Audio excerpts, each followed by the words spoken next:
My name is Manuel A Bustamante. Could you spell it? It's the last name is spelled Bustamante. My first name is spelled Manuel, and my middle initial is A. I was born in Belen, New Mexico, July 30th, 1934. And what school did you went? I graduated from Belen High School, and I got my associate degree out of Phoenix, Arizona. Wow. So what year did you graduate high school? Graduated in 1952. Did you know that the Korean War broke out? Yes. How? Please tell me about it. Well, my brother was in the Navy. He was aboard an aircraft carrier. And I wanted to go the day I graduated, but I didn't go till about 4 months later. And when I went in 1952, I joined the Navy, and I went to San Diego for basic training. And then I waited on my orders after I finished basic training and see where I was going to go. Then I got orders to report to the USS Point Cruz, an aircraft carrier where my brother was on. My brother was in the same carrier. So we went to, I don't know if we fell through the cracks or nothing, but because usually sometimes they don't like to have brothers together because of what happened to the Sullivan brothers back in World War II, where they lost 5 brothers. And it's kind of hard enough to tell somebody, a mother, you lost a son without going to say you lost 2 or 5, So could you tell me your brother's name? Brother's name who? My brother's name was Daniel. Daniel. Same name as our baby, Korean baby. Yeah. And he worked in that same aircraft as a pilot? We were just aviation storekeepers. Okay. Whatever the pilot needed or the plane needed, we got. So what war? Did he participate in any war? No, not. It was after the World War II, right? Yes, I joined in 52, my brother joined in 51, and we sailed, and we set sail from San Diego, and we hit Hawaii, Guam, Okinawa, Yokosuka, Japan, and then we ended up in Korea, and we were there when the Korean War ended in June of 1953. Same time, we had the same job. He worked about 2 feet away from me. How does that feel? It felt good. It felt real good. And then during general quarters, I would pass him the ammo, or he would pass me the ammo. My mother didn't want to sign for me to go, and they were glad. They were kind of glad, and he had a right not to go on a ship, because they asked him that I wanted to go there, and he could say yes or no, and he said yes. So we got to Korea, and. When was it? When did you leave for Korea? We left for January of 1953, early, about January the 6th, 20. Where did you arrive?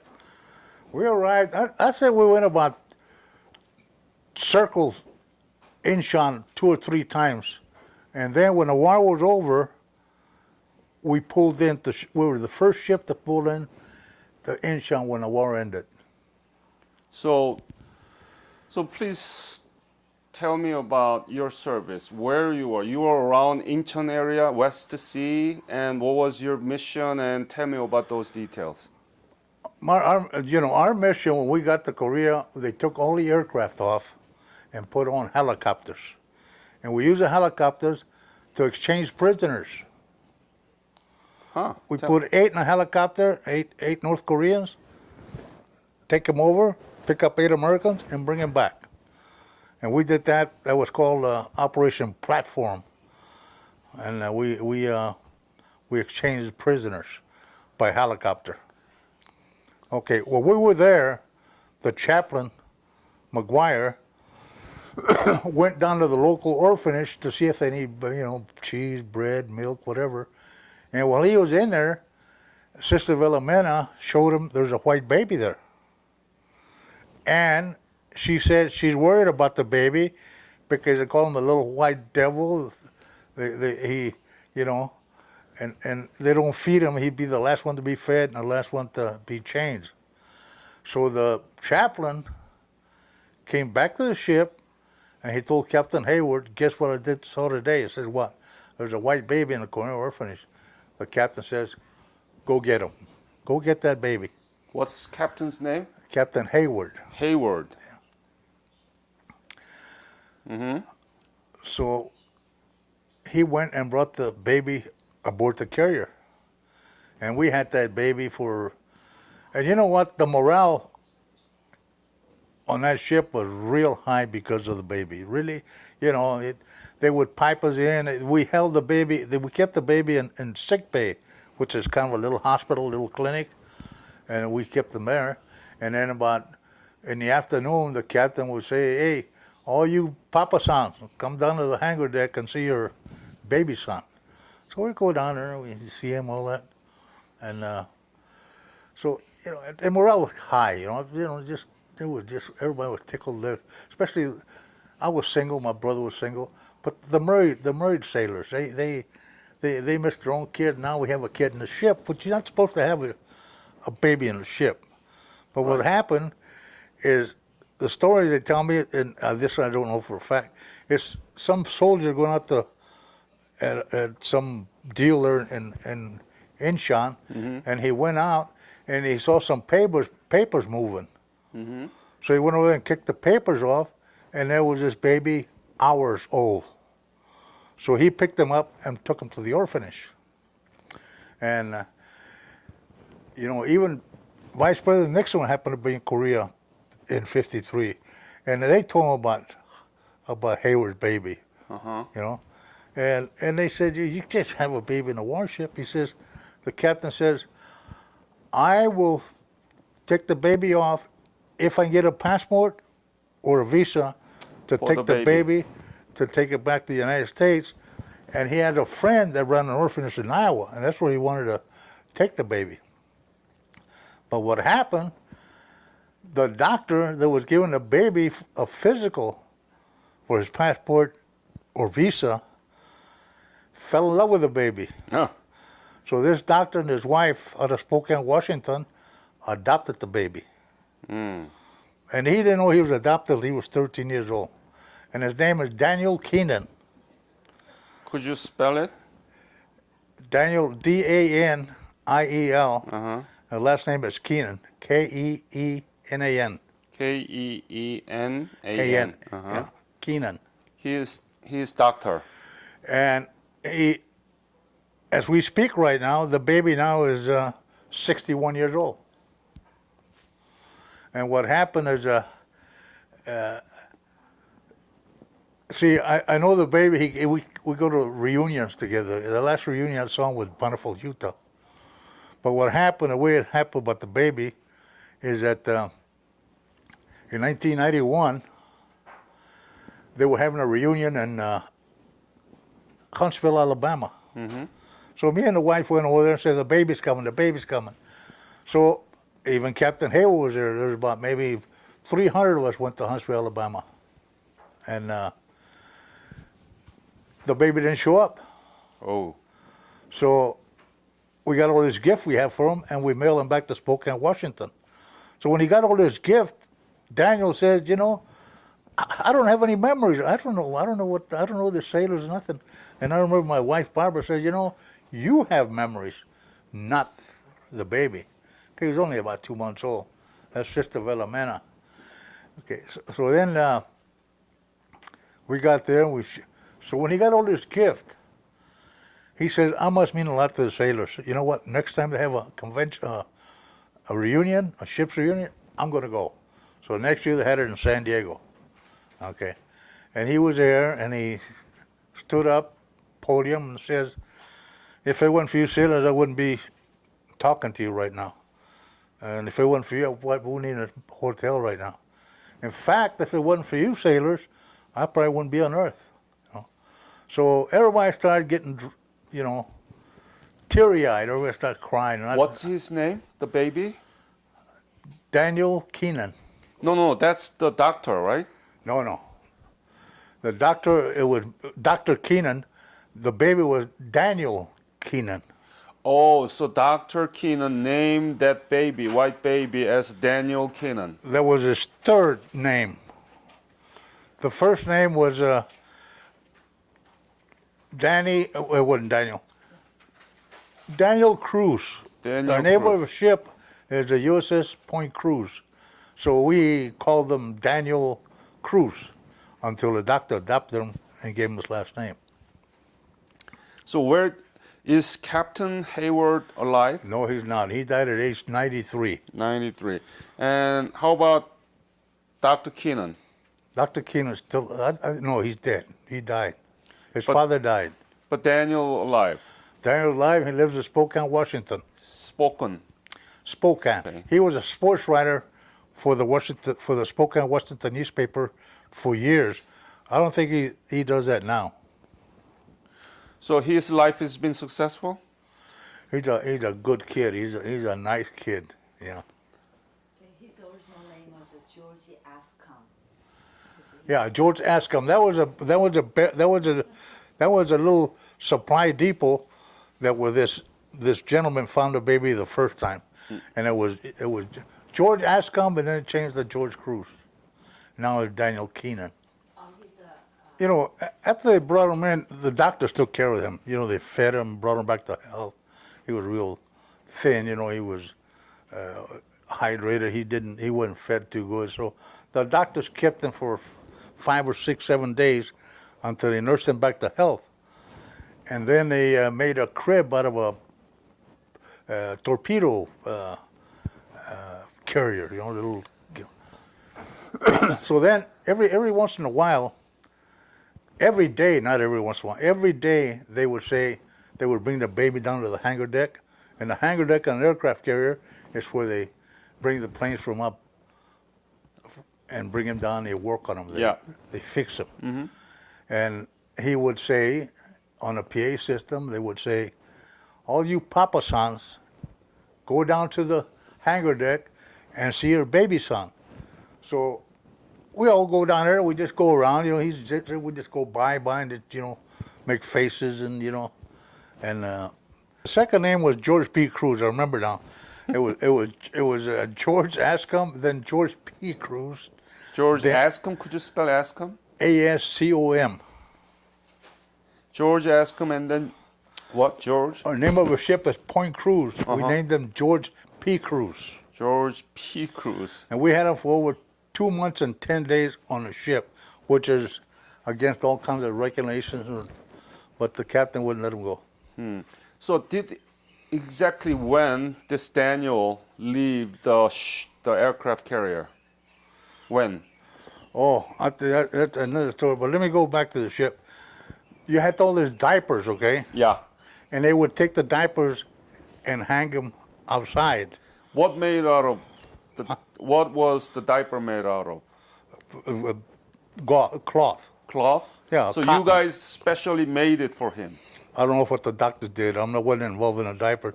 But they did hang them out to dry. And the other ships, you correspond with other ships by flags. So you won't have communication. Yeah, right. So what they do is everybody was calling and says, what do you mean by that flag you got out there? And said, there's not a flag, it's a diaper. Okay, now here's what happened.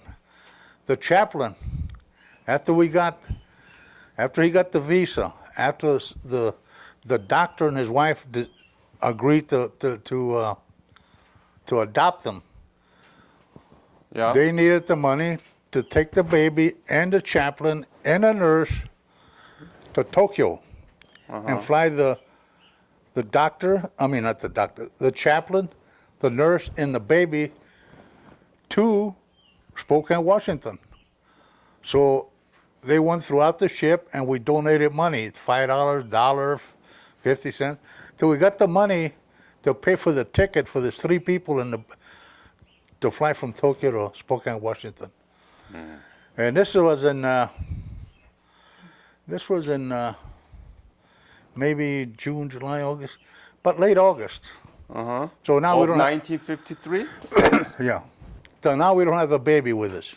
Okay. And then we got orders, and then we finally came back to the United States December of 1953. We pulled into San Diego, and there's a baby waiting for us. Oh. Yeah, and we were all glad.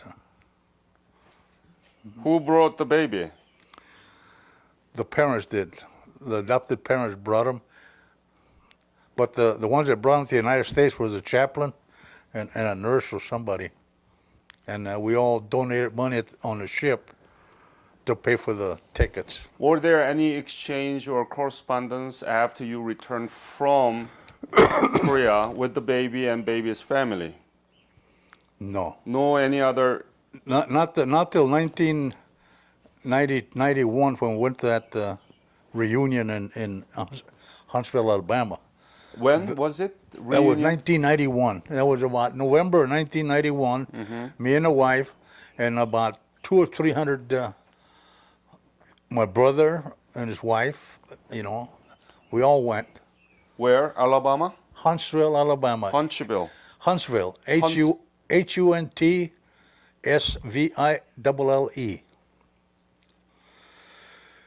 And then my brother was real close to him, and in the next, we had a reunion because I remember in Huntsville, Alabama, we were going to decide to have a reunion every year, every 2 years, or every 5 years. And the captain says, I'm not a youngster no more, so if you want me at the reunions, we'll have it every year. And that's what we did. Okay. So when he was talking up on the podium, said that if it wasn't for us, he wouldn't be alive. He wouldn't be in this world. When was that? San Diego? San Diego, 1992. But you said that you saw Daniel first time ever since you came to the We went United to. States. He didn't show up the reunion. Huntsville in. He did not. He did not show up. Oh.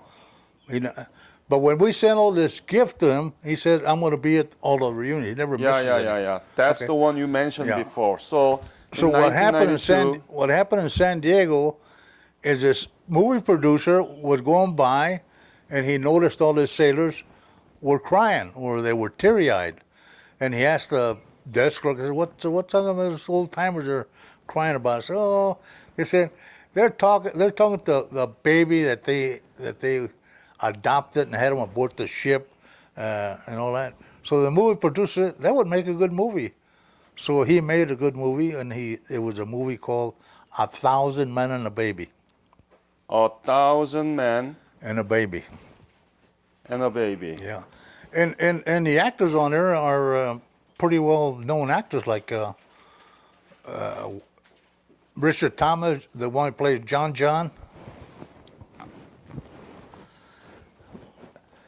And he played the part of the doctor, and then there was the lady that was Everybody Loves Raymond's mother. She played the part of Sister Velomena. Is Sister Velomena the one that ran the nursery, and the orphanage in Incheon, Korea? And on my left, I have a copy of the movie that was made about the baby in 1997, and that was it. And he is now 61-year-old, living in Spokane in Washington. Yeah. And he used to be the sports writer. Sports writer for Spokane Western newspaper.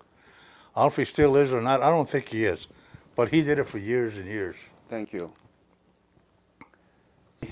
This was taken last week. I had a rough week. This was taken How old were you at the time? In your 18 years old. 18? What a beautiful man, huh? Yeah, well, that's it. What a handsome man. Thank you, sir. I'm going to have to change your glasses. No, I tell people this was taken last week.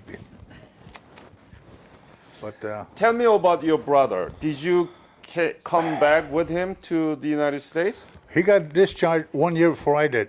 We were together 2 cruises. We went twice. I always go from San Diego to Long Beach, pick up ammunition, and we always stop Hawaii, Guam, Okinawa, Yokosuka, and then from there we go to Korea. How was it being with the old brother? Was it good? Was it? It was good. He saved me a couple of times. We argue all the time. No, me and him have been real close since we were babies, okay? And I wanted to go when he went in 51, but I was only 17 years old. Any funny story that you want to introduce to the audience about Any events or any accident with your brother? Well, well, there was one time that we were in San Diego, and we have to be back to the ship by midnight. Okay, so me and my brother, we were running late, and we go. Yeah. So we have to catch what they call a nickel snatcher, that takes you to the ship. All the ships around that are anchored out in the harbor. So so we were late, and we're going to miss the last nickel snatcher, or we're going to be in trouble. So here comes this. We didn't know that it was coming in. We thought it was going out. So we leaped and got aboard the ferry that would take us to our ship, and everybody said that was a nice jump, but we're pulling in. They weren't leaving. See? And well, I don't know. There's so many stories I can tell about me and my brother. You know, about things what happened at what was the name of that movie? There was a Metropole Hotel in Hong Kong. You know, and we got arrested. You know, Because you fighting. yeah, we got in a fight with a cruiser. You know, with the carrier against the cruiser. Boom, boom. And the two captains decided, okay, if you guys want to fight, let's hold a boxing match. Okay. So we boxed the guys from the cruiser. My brother was real good. You know, he was real good he was undefeated in How boxing. about you? Me, I was a canvasback. I had to quit and cut my hands because the referee kept stepping them all the time. You know. So, no, my brother was real good. He was. Me, I could hold my own. Did you used to talk about your service in the same aircraft carrier in the Korean War after you returned from Korea? Each other? Oh yeah, so he never missed a reunion for the ship's reunion. He had like I'm gonna say 50 beer mugs, coffee mugs, hats, about 60 hats, shirts. You know, if he went and I didn't go, he always brought me a shirt or a hat. No, we talked about he was interviewed by the local paper in my hometown of Berlin, which is a population about 7,500 people, you know. And every place we go in a reunion, except I don't know what happened to Bonneville, the TV stations, the newspapers get a hold of it, and they go interview them. It's a big thing. Let's go back to your mission that there was no jet fighter but helicopters to exchange the POW, right? No, we had airplanes Airplanes. until we got to Korea, and they used our carrier to Right. exchange. So they took all the aircraft off Yeah. and put nothing but a helicopter just for about 17 days, just for about Oh. 17, 20 days. After we finished that mission, we took the aircraft, the helicopters off and brought back the airplanes. So tell me about those POW exchange. Tell me the detail. What was happening there? Well, the Korean War ended. Yeah. They never did sign a declaration, you know, it was over. Right. And Armistice. Yeah, so the armistice. So they decided they made a pact, they made a deal where they would exchange prisoners. So they used our carrier to take prisoners over, drop them off, and bring ours back. And we did that a good solid 17, 20 days. How many do you remember that the American POW were back to your aircraft carrier through helicopters? There were hundreds. Tell me about those scenes when they the POW arriving in the deck of aircraft They carrier. were happy. They were so happy. And there were people waiting there for them. They didn't stay on the ship. They took them someplace else. Uh-huh. But they were so happy. I mean, you could tell. Yeah, they were real happy. Tell me about the most difficult moments that you remember during your service in Korea. Typhoon. We had a typhoon off the coast of Japan, and usually a carrier, a U.S. carrier, is never by himself. It's always got a cruiser, 5 or 6 destroyers, a battle wagon. There's never by itself. But when they get bad weather, they bring the small ships in and they leave the carrier out there. And at one time, it was real bad for about 3 or 4 days. Everybody was sick. It was just pitching and rolling. And I guess that was the biggest scare. We figure if it go sink or go over or everybody fall off or whatever. And that was the scariest moment.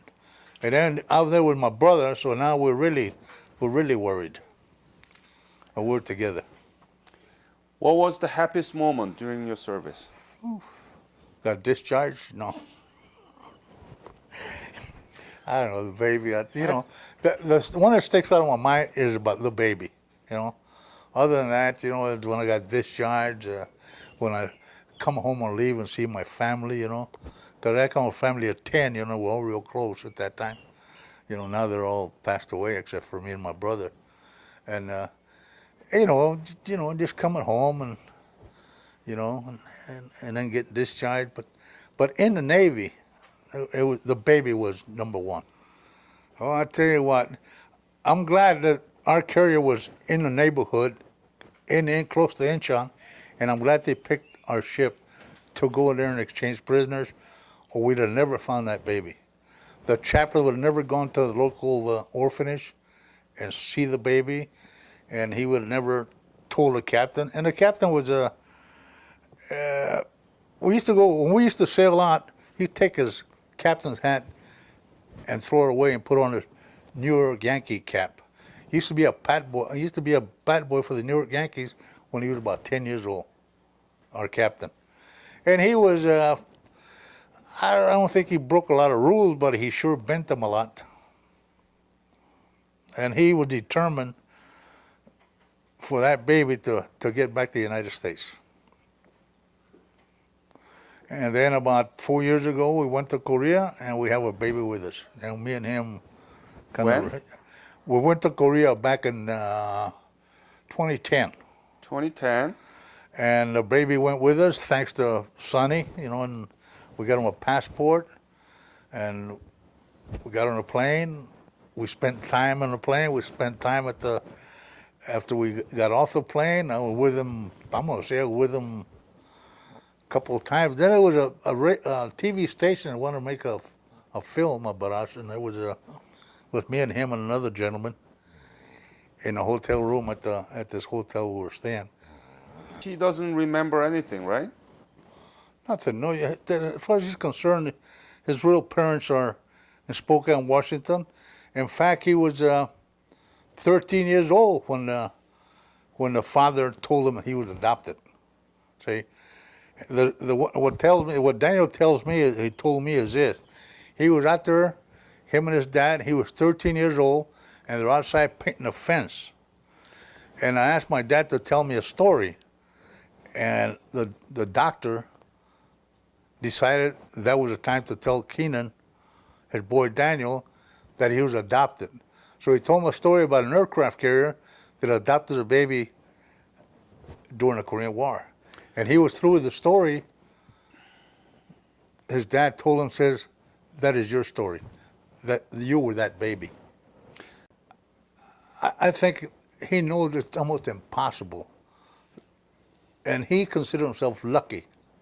He told me he considered himself lucky to end up where he ended up. He could have died under the newspapers. He could have died in that orphanage. And he knows that he meant a lot to us. He meant that morale was high. Were there any dangerous moments during your service in Korea?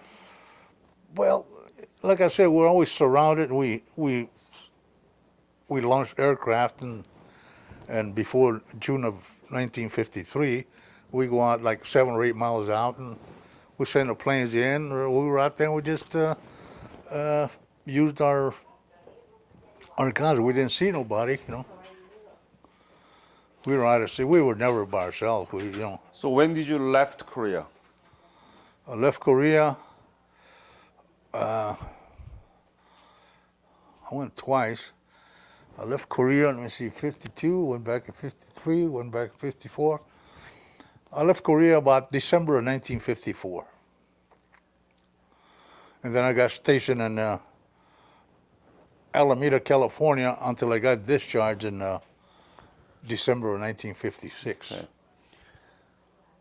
Were you able to write letter back to your family? Oh, In the- yes, oh, yes. Yeah, we wrote to our family all the time. My brother did most of the writing. I wrote once in a while. Or he started a letter, say, here, say something. So the letter was either from both of us, really. What a story. Your brother and you together Yeah, and with the yeah. baby. And we were so close. Me and my brother were so close, either. In fact, we both retired from the post office after 35 years, too. He went in the post office. I went in the post office. He retired in 1987. I retired in 1989. And he passed away 5 years ago, last January. You never landed in Korea soil. Never did. We just anchored out. They didn't have a pier to accommodate a carrier. We So- were just anchored out about 2-3 miles. And then when I went back to Korea 4 years ago, total different world. How do you see? How do you Oh, see the difference? Because you've never been in the land. No, but we could see it. We did get off. I'm sorry. We did get off the ship in Incheon and go around and have a few okay. beers and all that. And I remember the huts and all that. And the difference between Korea in 1953 and 2014 and 2010 when I was there, a total new world. Fine people, they're successful, I drive a Hyundai, and everybody I know drives in a Sura or a Sonata, and we just my daughter just bought a Kia. So anyway, I was looking at this, the buildings, the hospitality, the difference in Korea from 53 to 2010, unbelievable. Unbelievable. I could not comprehend, picture in my mind that that's what's going to happen after the war. You got LG, you got Samsungs, you got Kia, you got Hyundai, these people are hardworking, they're nice, and we were there as veterans, and thanks to the South Korean people and South Korean government, they were real grateful, and their hospitality is beyond reproach. In fact, I have a deal I got from the Korean government, and then we were there to give us a state dinner, and it was nice. It was real nice, and but I was really surprised the difference in Korea, South Korea from 1953 to 2010. Sunny Lee, I'm the a volunteer organizer for the Revisit Korea program. When I met him 4 years ago, when he applied, first thing he mentioned about this baby, and I was so much into this baby, and I contact the baby, and then also I contact the Korea government that we should invite him, and so he came to Korea with us, and we went actually at the Star of the Sea orphanage. Please just tell me about what you hear from your husband about his service.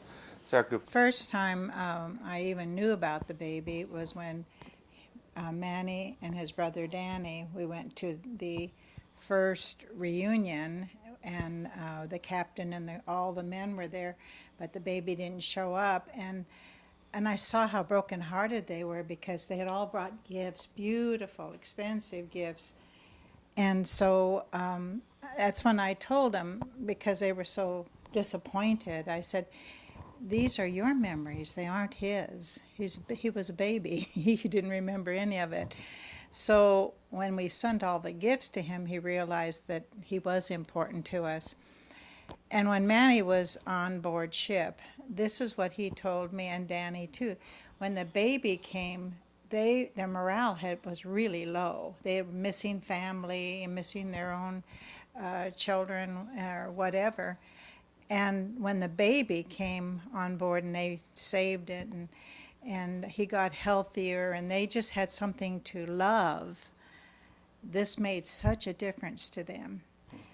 And then when Manny had the opportunity to go back, and we met Danny for the, and got to know him better, it was wonderful because he is a true story of love, of multicultural love.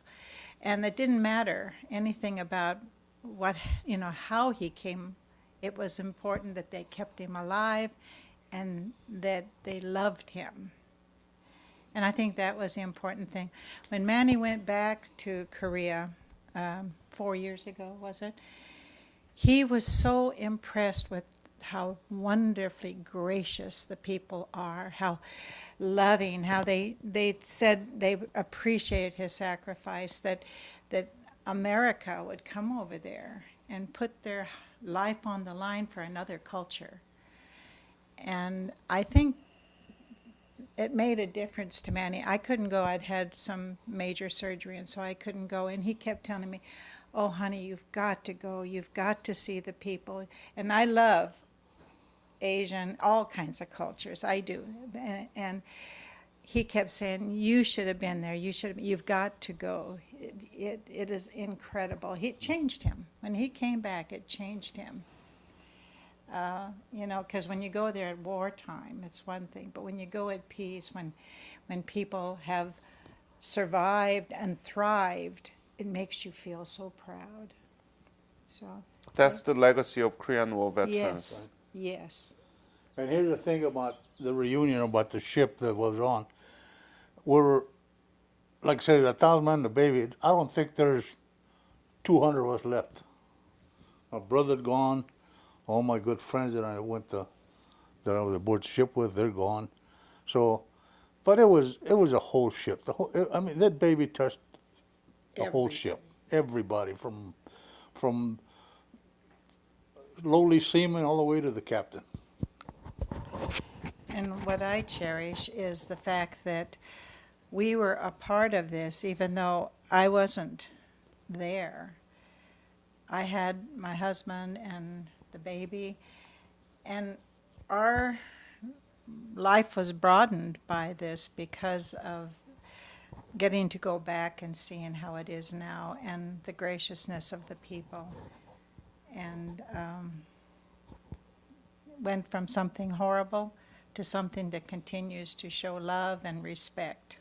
And I really love that. Oh, my children had heard the story of the baby, and they were doing a reenactment of it. And my son was reading it, and when they got to the part of the baby, being adopted and everything, they started out being playful about it, but pretty soon everybody was crying because they realize how beautiful it is for everyone, for all the cultures. Anything that you want to add to this interview? At the time when you're there, it's not a pretty picture, and it's not you'd rather be someplace else. But being that we were there, you do the best you can, and you try to do well, And then now I look back and I have memories.